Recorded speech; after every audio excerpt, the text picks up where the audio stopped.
Hello everyone. So welcome back to our session. Today we are going to discuss about parts of speech. So whereas we are taking one word but which is playing as a different parts of speech. So which is confusing as a in a different sentences taking as a different roles of parts of speech. So those kinds of words we will discuss now. So దాని గురించి మనం ఈరోజు తెలుసుకుందాం.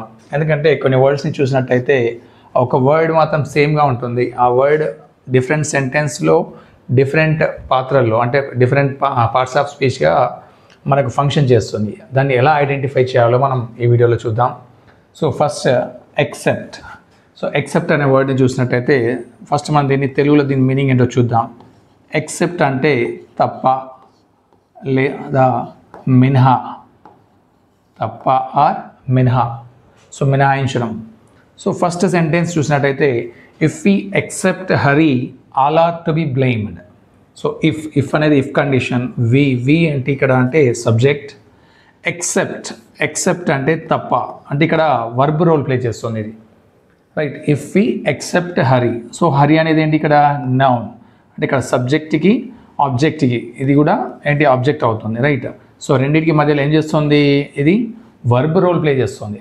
If we except Hari all are to be blamed అంటే ఒక హరిని మినహాయిస్తే, right, హరిని మినహాయిస్తే అందరూ నిందించబడ్డారు, రైట్, ఆ విధంగా. సో ఇక్కడ ఏం రోల్ ప్లే చేస్తుంది అంటే వర్బ్ యొక్క రోల్ ప్లే చేస్తుంది అంటే it's functioning as a verb.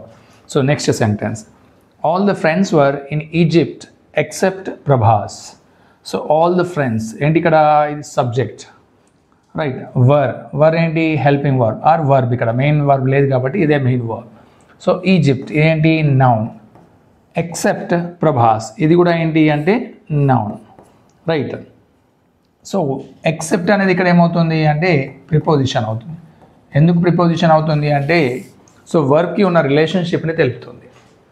All the friends were in Egypt except Prabhas తప్ప మిగతా ఫ్రెండ్స్ ఎక్కడ ఉన్నారట, రైట్, ఈజిప్ట్లో ఉన్నారు. అంటే ఇక్కడ ఈ ప్రిపోజిషన్ అనేది నౌన్తో ఉన్న రిలేషన్షిప్ని తెలుపుతుంది. ఎండింగ్లో మనకి ఏ సెంటెన్స్ తీసుకున్నా కూడా మ్యాక్సిమం ఆబ్జెక్ట్స్ అనేవి నౌన్ ఆర్ ప్రనౌన్తో ఎండ్ అవుతాయి. మ్యాక్సిమం ఆబ్జెక్ట్ అనేది నౌన్ ఆర్ ప్రనౌన్ ఉంటుంది. సో దాని యొక్క రిలేషన్షిప్ని ఏవి తెలుపుతాయి అంటే ప్రిపోజిషన్స్ తెలుపుతాయి, right. Next one, I would have gone except I was busy. I ఏంటి ఇక్కడ pronoun or subject, I would have gone అంటే ఇక్కడ ఇది మెయిన్ వర్బ్, ఎక్సెప్ట్ ఇక్కడికి ఒక సెంటెన్స్ అయిపోయింది చూడండి, సబ్జెక్ట్ మరియు వర్బ్. సో ఇక్కడికి one sentence ended. So here comma, except I was busy. I అనేది మళ్ళీ ఏమైంది ఇక్కడ subject, it's nothing but pronoun. Was అనేది ఏంటి అంటే వర్బ్. సో మళ్ళీ సబ్జెక్ట్ మరియు వర్బ్ వచ్చింది కాబట్టి అదొక సెంటెన్స్, ఇదొక సెంటెన్స్. మధ్యలో ఎక్సెప్ట్, రైట్, తప్ప. ఎక్సెప్ట్ అంటే ఇక్కడ equal to unless, right. I would have gone నేను వెళ్ళేవాడిని, ఎందుకు వెళ్ళలేదు, బిజీ అవ్వడం వల్ల, నేను బిజీగా ఉండడం వల్ల, రైట్, వెళ్ళలేదు అని చెప్తున్నారు. అంటే ఎక్సెప్ట్ అనేది ఏం చెప్తుంది అంటే ఈ రెండు సెంటెన్స్ని కంబైన్ చేస్తుంది కాబట్టి so it's work functioning as a కంజంక్షన్లా ఇక్కడ ఈ సెంటెన్స్లో పనిచేస్తుంది. అంటే మనం ఈ స్లైడ్లో చూసినట్టయితే ఒకే వర్డ్ ఎక్సెప్ట్ అనే వర్డ్ ఇక్కడ వర్బ్గా, ఇక్కడ ప్రిపోజిషన్గా మరియు ఇక్కడ కంజంక్షన్గా, అంటే so 3 different functions we are observing here, right. So now coming to the another word, fur. Now we see fur అనే వర్డ్ అనేది ఏ విధంగా పనిచేస్తుందో చూద్దాం. So she applied for a new job. She అనేది ఏంటి ఇక్కడ సబ్జెక్ట్ ఆర్ ప్రనౌన్. అప్లైడ్ ఏంటి verb, subject plus verb. For a new job, so ఇది మొత్తం ఆబ్జెక్ట్. సో ఇదేంటి అంటే ప్రిపోజిషన్, ఇదేంటి ఇక్కడ ప్రిపోజిషన్లా పనిచేస్తుంది. ఫర్ న్యూ జాబ్ అంటే ఇది నౌన్, రైట్. నౌన్కి ఉన్న రిలేషన్షిప్ని తెలిపేది ప్రిపోజిషన్, రైట్. సో ఇది ఈ విధంగా మనకి ఫర్ అనేది అంటే ఇక్కడ ఫర్ అంటే మీనింగ్ ఏంటి అంటే కొరకు. She applied for a new job అంటే కొత్త ఉద్యోగం కొరకు ఆమె అప్లై చేసింది, right. Next sentence, he needs to find a job for he is unemployed. He needs to find a job అతడు ఒక ఉద్యోగాన్ని వెతుక్కోవాలి. Needs to find a job అంటే అతడు ఒక ఉద్యోగాన్ని వెతుక్కోవాల్సిన అవసరం ఉంది. ఎందుకు అంటే ఇక్కడ ఆల్రెడీ ఒక సెంటెన్స్ అయిపోయింది, ఇక్కడ కామా వచ్చింది అంటే దాని అర్థం ఏంటి అంటే one sentence ended here. So we are starting another sentence here. For he is unemployed. He అనేది ఇక్కడ ఏంటి మళ్ళీ సబ్జెక్ట్, ఈజ్ అనేది హెల్పింగ్ వర్బ్, అన్ఎంప్లాయిడ్ అనేది మెయిన్ వర్బ్, రైట్. సో ఇక్కడ ఏ విధంగా పనిచేస్తుంది అంటే for one sentence to another sentence it's combining అంటే కంజంక్షన్లా పనిచేస్తుంది. ఏ విధంగా పనిచేస్తుంది ఇక్కడ కంజంక్షన్. కంజంక్షన్ అంటే ఇక్కడ మీనింగ్ ఏంటి అంటే ఎందుకంటే he needs to find a job, అతడికి ఒక ఉద్యోగాన్ని వెతుకోవాల్సిన అవసరం ఉంది, ఎందుకంటే అతడు నిరుద్యోగి. For he is unemployed, for అనేది ఏ విధంగా పనిచేస్తుంది అంటే కంజంక్షన్లా పనిచేస్తుంది, ఇక్కడ ప్రిపోజిషన్లా పనిచేస్తుంది. అంటే వర్డ్ మాత్రం same, the meanings the functioning of parts of speech is different here. So now let us see the next slide.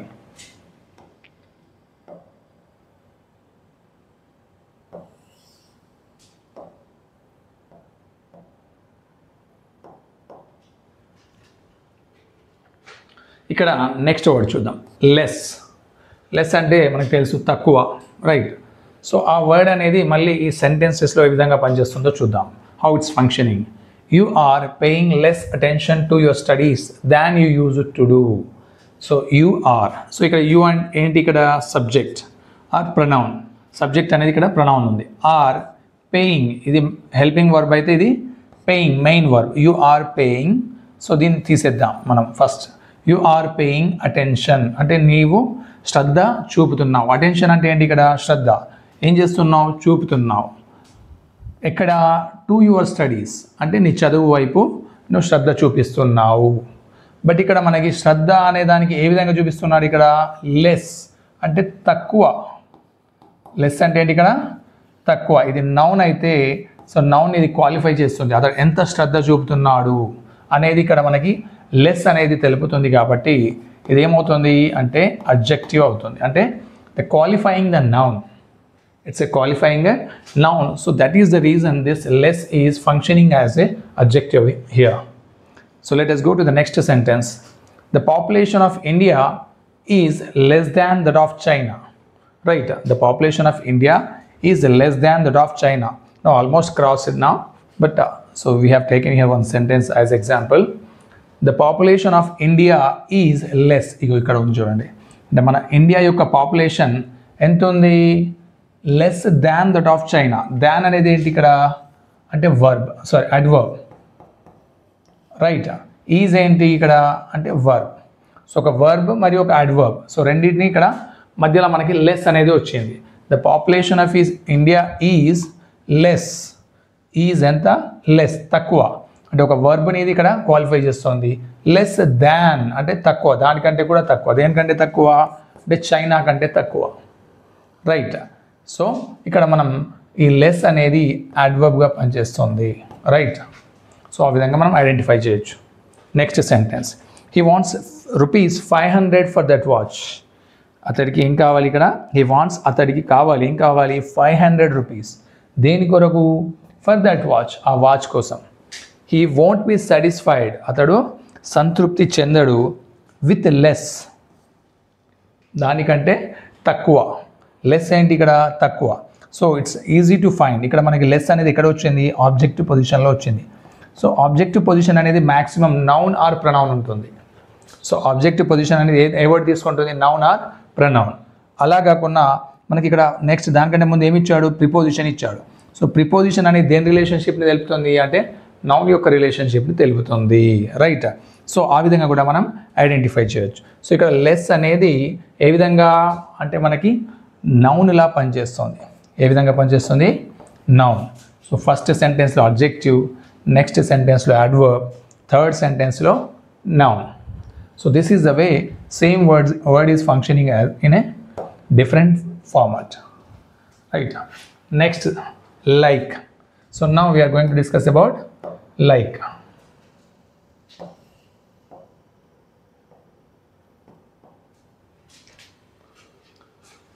So like అనేది ఏ విధంగా పనిచేస్తుందో చూద్దాం.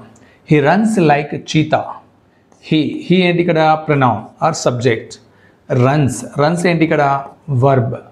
లైక్ చీతా ఏ విధంగా పరిగెత్తుతున్నాడు అంటే చీతా లాగా అంటే ఇక్కడ నౌన్, చీతా ఏంటి నౌన్. సో నౌన్తో ఉన్న రిలేషన్షిప్ని తెలుపుతుంది కాబట్టి ఇదేమవుతుంది అంటే ప్రిపోజిషన్ అవుతుంది. ఏమవుతుంది? ప్రిపోజిషన్లా పనిచేస్తుంది. It's functioning as preposition here. So next one, the repair will cost like $50. So like అనేది ఇక్కడ ఏ విధంగా పనిచేస్తుంది అంటే అడ్వర్బ్లా పనిచేస్తుంది. ఏ విధంగా పనిచేస్తుంది? అడ్వర్బ్. విల్ కాస్ట్ అంటే అది దాని యొక్క ధర ఏ విధంగా ఉంది? లైక్ $50 అంటే ఈ వర్బ్ని క్వాలిఫై చేస్తుంది కాబట్టి అది అడ్వర్బ్ అవుతుంది ఇక్కడ. Right. Next sentence, they are people of like mind. They are people of like mind. Like mind అంటే ఏంటి? ఇక్కడ mind end of the sentence ఏం చెప్పాను? ఆబ్జెక్ట్ ఉంటుంది. So object is nothing but noun or pronoun. So ఆ ప్రనౌన్ని ఏది qualify చేస్తుంది ఇక్కడ? లైక్ మైండ్ అంటే సేమ్ మైండ్ సెట్ ఉన్న వాళ్ళు అన్నట్టు. సో లైక్ మైండ్ అంటే ఇక్కడ ఇది అడ్జెక్టివ్ అవుతుంది, అంటే ఇది నౌన్ని క్వాలిఫై చేస్తుంది కాబట్టి so like is functioning as A adjective here. So next sentence, she has many likes. So likes, she has many likes, ఆమెకు చాలా ఇష్టాలు ఉన్నాయి. సో ఇక్కడ ఇది noun. So subject, verb and object. Object is nothing but noun. Right. So children like sweets. Children ఏంటి ఇక్కడ? Subject. So is noun. Like ఏంటి ఇక్కడ?